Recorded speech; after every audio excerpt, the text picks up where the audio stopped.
Welcome to the darker side of medicine, the podcast of nightmares.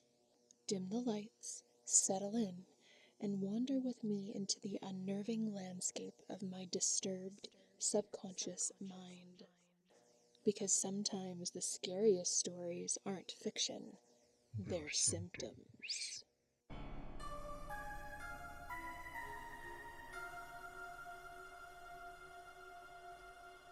Tonight's episode, Seventh Circle. My eyes slowly open to the sight of my nightstand.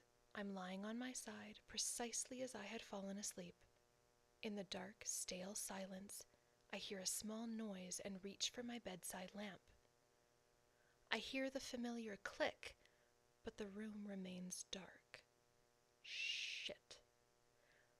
I reach across the bed to rouse RJ, but as his eyes open, I realize that they're pitch black.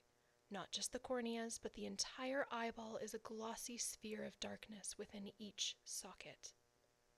He gives a slight smile as I clumsily back away from him and crawl off the bed, not daring to look away. My eyes open. Just another Demon RJ dream. Feeling relief, I take a second to catch my breath. I take a sip of water from my nightstand, and I sit up to recollect myself. I hear a noise out by the front window. My initial thought is that it must be our dog, but he doesn't usually watch the neighborhood while it's still the middle of the night. I decide to investigate, starting with turning on the lamp. Click. Nothing.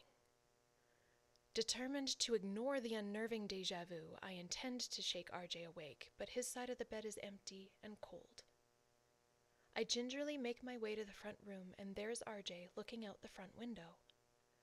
I gently touch his shoulder, and he whirls around, black orbs in his skull. I back away, but he follows me with a sinister grin. This is not my husband. I move more quickly, but so does he. As I make it to the bedroom, my eyes open. For the third time, I wake to the sight of my nightstand. Feeling frantic now, I reach for the lamp. My eyes well up with tears when no light fills the space. Ignoring the shape of my husband lying next to me, I opt to check in on Jessie, who is sleeping in the guest room. Tiptoeing down the hallway, hoping to avoid rousing my demon husband, I reach Jessie's bedside and shake her arm. In an urgent whisper, I manage to wake her, only to find two black eyes staring back at me. I fumble over backwards, and she's suddenly in a seated position. I back away towards the door until it's blocked by a shadow. Demon RJ is now filling the space of the doorway leading out of the guest room, his black eyes catching the slightest sliver of moonlight. I cover my head and crouch. Squeezing my eyes shut, I repeat to myself, this is just a dream. This is not real. I have to wake up. I have to wake up.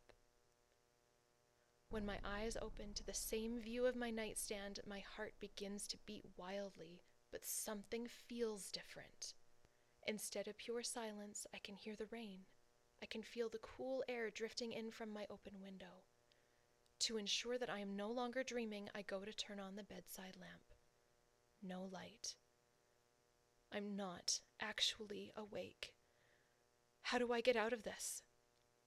RJ sits up, turns to me, flashes his black eyes, and leans to grab hold of me as I land hard on the floor, having fallen out of bed to maintain my distance. Don't people usually wake up if they fall in their dreams? Why can't I wake up?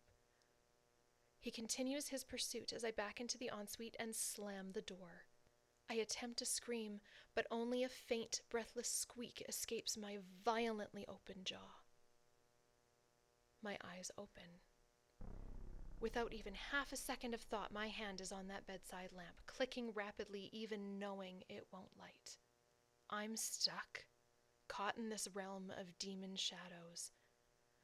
I try to scream, to run, but my body is frozen in place and my legs won't move. The last thing I see are black eyes.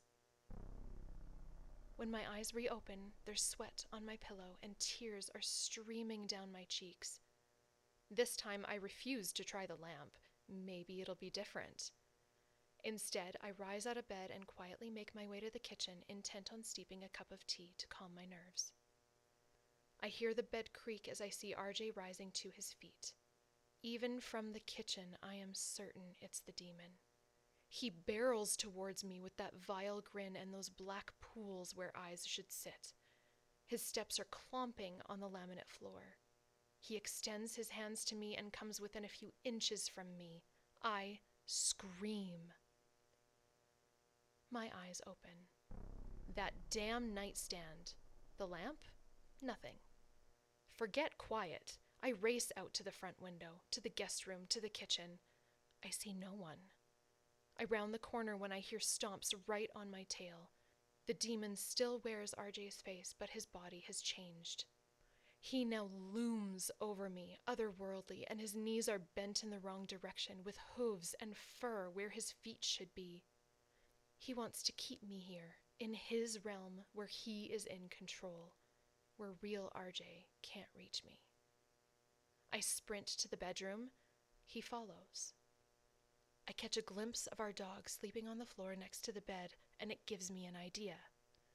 If this is truly a realm within realms, if I knock on the wall hard enough, our dog should go ballistic with barking and maybe snap me back into my body. On the other hand, if I knock and our dog does nothing, maybe that will prove that this is just a dream, that none of this is real, and then maybe I can wake up from this hellscape.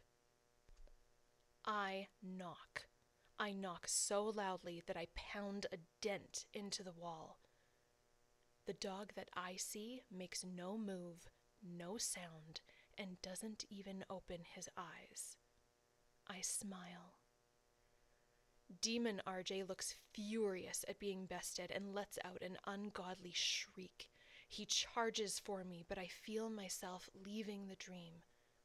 The last thing I remember is watching his hooves denting holes in the floor and the feel of his clawed fingertips grazing my arm. My eyes open. For the 8th time, I stare directly at my nightstand, feeling terrorized and almost too frightened to move. It feels like I barely got out of there, and each time I see Demon RJ, he seems to get closer and closer to grabbing hold of me and keeping me in that realm. So did it work? My body feels heavy. The pillow is a mixture of sweat and tears. The air around me is cold on my damp skin, and I can just make out the scent of midnight rain.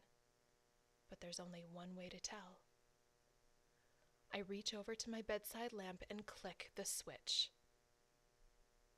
It remains dark. I flick it on and off over and over again, but nothing happens. My stomach drops. I thought I was out. I thought it was over. It felt different, more real. Fearful and desperate, I risk waking RJ. I shake him and he lets out a groan. His slow, sleepy movements are a good sign, but I need to be absolutely sure. I ask him to show me his eyes.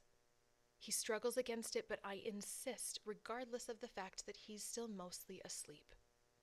I am mere inches from his face, urgently coaxing him to show me his eyes. He eventually, and begrudgingly, relents and slowly squints his eyes open.